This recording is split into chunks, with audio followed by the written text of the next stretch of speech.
Hello दोस्तों। हाँ, आज हम लोग पढ़ने वाले हैं अलंकार के बारे में। अलंकार ऐसा टॉपिक जो आपके दिमाग में नहीं घुस पाता, ऐसा टॉपिक जो आपको कभी नहीं समझ आया, ऐसा टॉपिक जिसमें आपको बहुत दिक्कत आई है। अलंकार, आज वही टॉपिक को मैं 3 से 5 मिनट में पूरा अच्छा तरीका से आपके दिमाग में क्लियर करवा दूंगा दोस्तों। बस इस वीडियो को बिना स्किप किए दोस्तों इन तक देख लीजिए।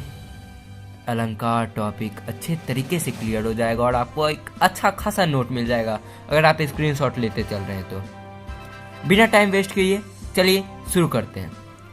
देखिए, अलंकार जो है उसका शाब्दिक अर्थ है गहना। मैंने गहना क्यों कहा? देखिए, गहना क्या करता है, औरतों की सुंदरता को और निखारता है, बढ़ाता है ना औरतों की सुंदरता को। इसलिए अलंकार को गहना से, गहना उसका अर्थ हो गया अलंकार का। इसका मतलब क्या? अलंकारों के प्रयोग से काव्य कविता की सुंदरता बढ़ जाती है। अब क्या अलंकार के भेद? अलंकार के 2 भेद होते हैं, एक शब्दालंकार, एक अर्थालंकार। शब्दालंकार में क्या शब्द आ रहा है, शब्द मतलब इसमें शब्द से सुंदरता आएगी, शब्द से कविता में सुंदरता बढ़ती है शब्दालंकार में। अर्थालंकार में क्या होगा?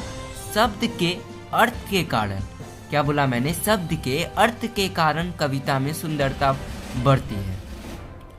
शब्दालंकार के 4 भेद होते हैं और अर्थालंकार के भी वहीं पे 4 भेद हो जाते हैं। देखिए, अभी हम लोग अनुप्रास से शुरुआत करते हैं। शब्दालंकार का पहला भेद अनुप्रास अलंकार। अनुप्रास में क्या है? वर्ण जो है बार बार आएगा। मैंने आपके लिए पूरा सिंपल भाषा में यहाँ पे लिखा है जिससे आपके दिमाग में अच्छे तरीके से क्लियर हो जाएगा। शब्द अनुप्रास मतलब जहाँ वर्ण बार बार आता है वहाँ अनुप्रास अलंकार होता है। जैसे कि एक एग्जाम्पल भी बहुत अच्छा खासा दिया है, ये गाना सुना होगा, रघुपति राघव राजा राम, ये सुना है ना? उसमें क्या रॉ वर्ण की आवृत्ति बार बार, ये जो रॉ वर्ण है बार बार आ रहा है, raw raw raw raw raw. समझ गए अनुप्रास? आपके दिमाग में दोस्तों अच्छे तरीका से क्लियर होते जा रहा होगा। अब यमक दूसरा, जहां एक ही शब्द एक से अधिक बार आए और उसके अर्थ में भिन्नता हो। देखिए, जैसे कि एग्जाम्पल के साथ बहुत अच्छा एग्जाम्पल है, काली घटा का घमंड घटा। यहाँ पे एक घटा का अर्थ है बादल, काला बादल का घमंड, घटा मतलब कम कर, काला बादल का घमंड जो है कम कर। अब क्या है? अब है श्लेष अलंकार। श्लेष का अर्थ होता है चिपकना दोस्तों। किस अर्थ में चिपकना? जहाँ एक शब्द एक से कई, जहाँ एक शब्द हो पर उसका कई अर्थ चिपके हो एक ही में। देखिए, जैसे कि भिखारिन को देख पट देत बार बार, इसका अर्थ क्या हुआ? भिखारिन को देखते ही कोई लोग वस्त्र बार बार उसको देते हैं और कोई लोग जो किवाड़ होता है गेट को बंद कर लेते हैं दोस्तों। समझ गए? 2 अर्थ आ गया एक ही शब्द का। पट का 2 अर्थ, वस्त्र और किवाड़। अब देखिए, हम लोग लास्ट वाला मतलब शब्दालंकार का लास्ट वाला पढ़ेंगे। वो क्या है? वक्रोक्ति। वक्रोक्ति मतलब टेढ़ी कथन। टेढ़ी कथन किस मायने में? देखिए, मैं एग्जांपल बहुत अच्छा ले रहा हूं। देखिए, कल एक यहाँ पे है, कल तुम चले जाओगे, ये सिंपल है। इसी को क्वेश्चन में कल तुम चले जाओगे, फिर यहाँ पे और दूसरे तरीका से अगर हम बोलना चाहे तो कल तुम चले जाओगे। बहुत तरीके से एक ही कथन को टेढ़े मेढ़े करके कैसे बोल सकते हैं। अब आते हैं हम लोग अर्थालंकार पे दोस्तों। अर्थालंकार, इसमें क्या होता है? शब्द के अर्थ के कारण कविता में सुंदरता बढ़ती है। शब्द के अर्थ, शब्द के कारण नहीं, शब्द के अर्थ के कारण कविता में सुंदरता बढ़ती है, सुंदरता बढ़ती है। जैसे कि मतलब इसके भेद है उपमा, रूपक, उत्प्रेक्षा और अतिशयोक्ति। 5वां है मानवीकरण, पर अभी नहीं पढ़ना है। देखिए, उपमा क्या हुआ? जहाँ किसी प्रसिद्ध वस्तु की तुलना, जहाँ किसी प्रसिद्ध वस्तु की तुलना दूसरे प्रसिद्ध वस्तु से की जाए वहाँ उपमा अलंकार होगा। जैसे कि एग्जाम्पल, चांद सरोसन चेहरा, गाना सुना होगा। उसमें क्या है कि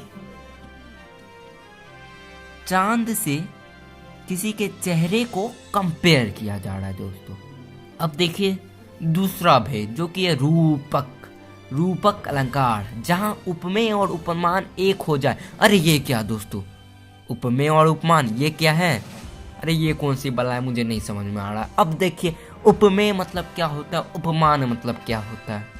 उपमेय मतलब दोस्तों होता है जिसकी तुलना की जाए, जिसकी वर्णन की जाए। इसमें किसकी तुलना की जा रही है आप ही बताइए। चेहरा की तुलना की जा रही है, किससे की जा रही है? चांद से की जा रही है। तो यहाँ पे चेहरा हो जाएगा उपमेय और चांद हो जाएगा उपमान। समझ गए ना। अब देखिए जहाँ उपमेय और उपमान एक हो जाए मतलब एग्जाम्पल के जरिए बताइए। लीजिए एग्जाम्पल, चरण कमल बंदो हरिराई। चरण कमल बंदो हरिराई, चरण को कमल के समान बता दिया गया है। तुलना नहीं कर रहा है, बोल रहा है कि चरण ही कमल है। समझे? चलिए अगले अलंकार उत्प्रेक्षा की ओर। जहां उपमेय में उपमान की संभावना हो, मतलब हो भी सकता है नहीं भी। संभावना मतलब क्या होता है? हो भी नहीं भी। मुख मानो चंद्र है, मानो जहां पे मानो, जानो, जनु, मनु ये सब हो, उत्प्रेक्षा अलंकार वहां ठोक दीजिए। अगर वहां 4 ऑप्शन दिए गए हैं, ये अगर एग्जाम्पल में है मुख मानो चंद्र है, मानो लगा हुआ है, उत्प्रेक्षा है अगर ऑप्शन में तो टिक कर दीजिए। अब चलिए अतिशयोक्ति। इसमें बढ़ा चढ़ाकर किसी भी वाक्य को कहा जाता है दोस्तों। जैसे कि राणा प्रताप के बैठते ही चेतक उड़ गया। आप बोलेंगे पहले चेतक बता दीजिए कौन था। तो चेतक जो था वो राणा प्रताप का घोड़ा था। अब आइए वाक्य पे। राणा प्रताप के बैठते ही चेतक उड़ गया। घोड़ा कैसे उड़ सकता है दोस्तों? यहाँ पे वाक्य को बढ़ा चढ़ाकर कहा जा रहा है कि चेतक उड़ गया। समझ गए? जहां पर बढ़ा चढ़ाकर बहुत बोला जाता है वाक्य को, वहां पे अतिशयोक्ति अलंकार होता है। दोस्तों अगर आपको अलंकार अच्छे तरीके से समझ में आ गया ये वीडियो देखने के बाद, तो इस वीडियो को लाइक कर दें और हमारे चैनल साइंस का दोस्त को सब्सक्राइब करना ना भूलें और बेल आइकन को भी दबा दें। जिससे क्या होगा कि जो भी वीडियो हम डालेंगे वो सबसे पहले आपके पास पहुंच जाएगी। चलिए दोस्तों अब मिलते हैं किसी अगले वीडियो में।